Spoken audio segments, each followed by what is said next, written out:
My name is Anna. I am 23 years old.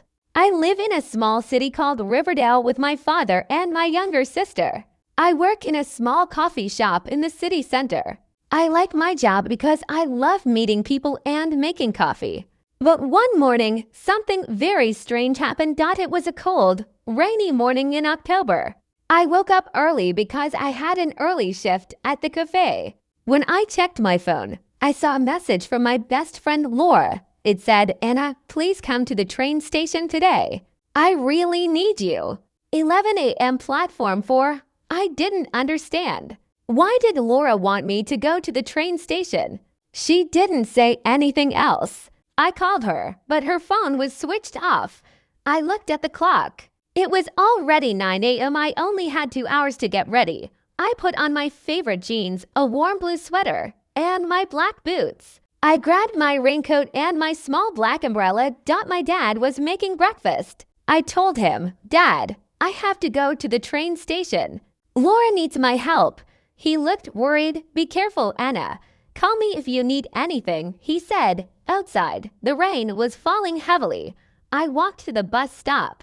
The bus was crowded with people going to work. I stood near the door and watched the foggy windows and the city streets passing by. After 30 minutes, I reached the train station. It was big and full of people.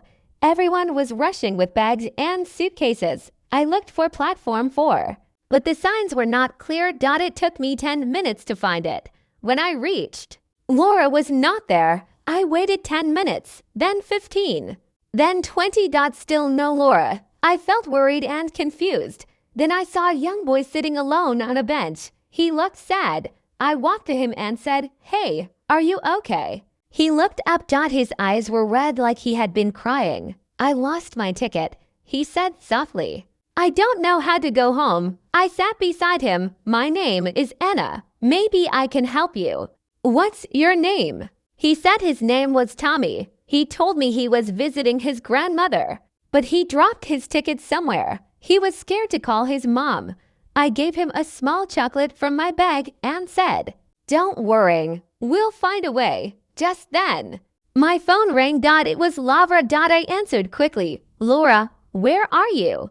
Her voice was shaking. "Anna, where are you?"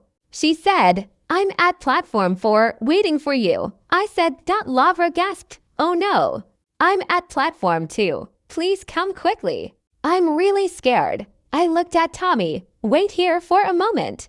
"Okay, I'll be right back." Then I ran through the station. My shoes were wet and my hair was damp from the rain. When I reached platform 2, I saw Laura sitting on the floor near a ticket machine. She looked so scared. "Laura," I called. She looked up and ran to me. She hugged me tightly. "Anna, I didn't know who to call. I was so scared," she said.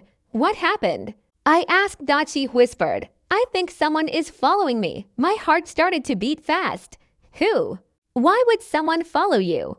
I said, "I don't know." She said, "I saw a man on my bus. He kept looking at me when I got down. He got down too. Now he's here somewhere." I looked around. Many people were walking by. Then Laura pointed slowly toward the small cafe. "That's him," she whispered. I saw a man in a dark green jacket and a black cap. He was pretending to look at his phone. I said, "Stay here.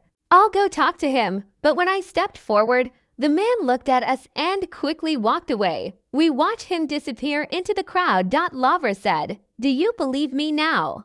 I nodded. Double quotes yes. "Let's go tell the station security." We went to the help desk and told a kind lady everything. She called a security guard.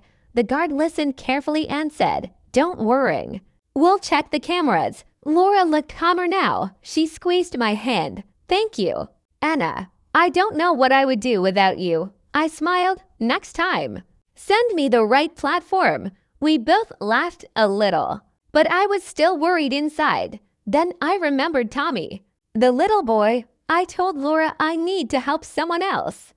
We went back to platform 4 and found Tommy still sitting there with his small bag. Laura sat beside him while I went to the ticket counter. I told the lady what happened. She said she would call Tommy's mother when his mom arrived. She hugged Tommy tightly. She thanked us again and again. I felt warm inside. It felt good to help Dot when we left the station.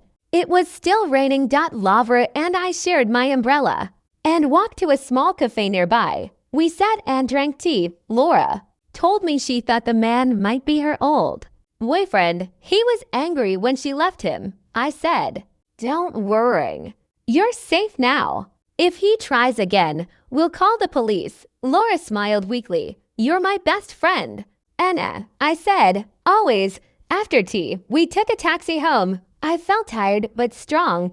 So many things had happened in one day. When I reached home, my dad and sister were waiting. They hugged me tightly. I told them everything. Dad said, "You are my brave girl." My sister said, "I want to be like you one day." That night, I couldn't sleep well. My mind was full of thoughts. But I knew one thing. I was not alone. I had my family. I had my best friend. And I had a kind heart that liked to help people. A week later, I was making coffee at the shop when someone called my name. I turned and saw Tommy and his mother. They brought me a box of homemade cookies. They said, "Thank you for helping us." I felt so happy. That day, I understood something important. Sometimes scary things happen.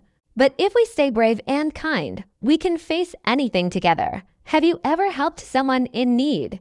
Tell me in the comments.